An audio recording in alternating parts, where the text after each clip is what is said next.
What is up, good people? My name is Tarab. I make videos about emotional intelligence every day. And today I wanted to talk about being tired of all of the work that we're doing. When you have a good vision in life, chances are you're going to have a lot of work to do to achieve that goal. And most of the time, the work is stuff that you really don't enjoy doing. Because, well, no one else wants to do it. Especially in the context of being a business owner in some capacity or a leader in some capacity, there are going to be plenty of times in life where we are dragging through the dredges, the difficult part of actually thinking, of actually putting a plan together. And so I always think to myself, what is the thing that I can do to make sure that I survive this here entourage, this here escapade into the night that doesn't necessarily have an end. I have to enjoy the journey.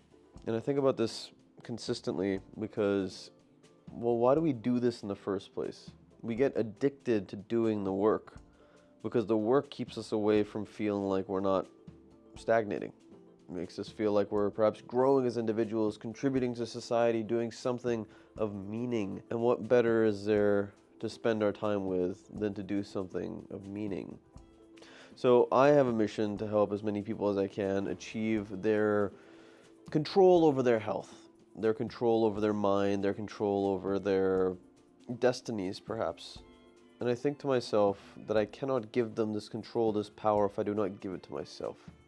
Perhaps at the end of the day, it is a selfish pursuit of actually making the very most control possible in my life.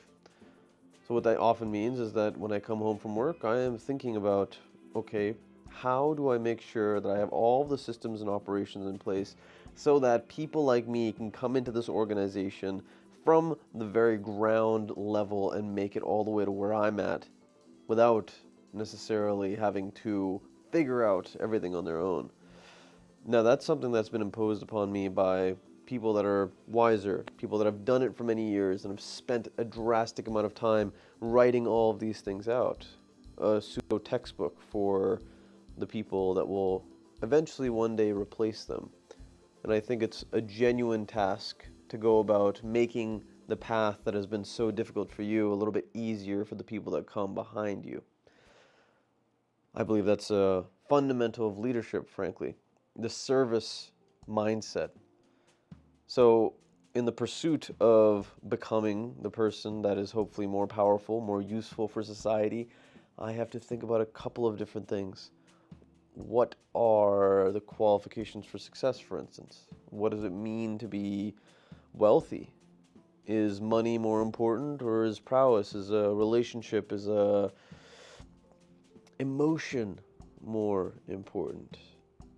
I think when it comes down to it, those of us that are watching videos like this and eating all of this leadership experience, these entrepreneurial ideas, we're hungry for life. We're hungry for what perhaps we have not experienced before. The novelty, the necessity for us to have more of this world. And it makes things a lot more interesting for everyone, hopefully, around us as well. So right now, these days, I am thinking once again of how to grossly expand my dental practices and make sure that this nonprofit that is really my legacy mission in healthcare has the ability to affect hundreds of millions of people one day. That means that I need to have hundreds of millions of dollars to sink into it, or my partners, my collaborations, my network will have something that I cannot give it, something more, something that gives it wings, expansion for life. But really it requires me to do the nitty-gritty work of figuring out what it is that makes a business grow. And that is something that I can help you with, because it is something that I'm thinking about all the time. It was said that if you chase two rabbits, my friend, you catch neither. Okay. When there are infinite rabbits to catch in the realm of business, how do you know which one to catch first? Well, the way that I've been looking at it recently is, first and foremost, if you don't have revenue generating, you got to get that going. Get to the 3 million mark with that in mind alone, first and foremost. When that revenue is generated to that milestone, then start building that ridiculous foundation that's going to be required to build to the heavens. And that foundation really is a textbook of information for all of the employees and all of the different positions that are going to come in, all of the different systems that need to be implemented in order to make sure that they click together, let alone that the systems themselves can be augmented and changed to be more useful for the environment as we adapt and develop. So a lot of what I talk to people about, especially people that hopefully have businesses that are a little bit smaller than me, because I can't really benefit those that are larger than me unless I've been there.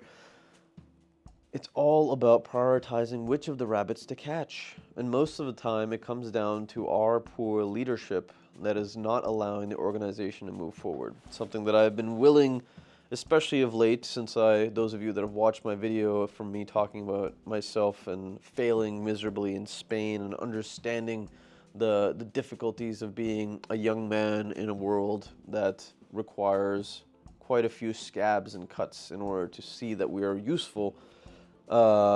Failure is a necessity.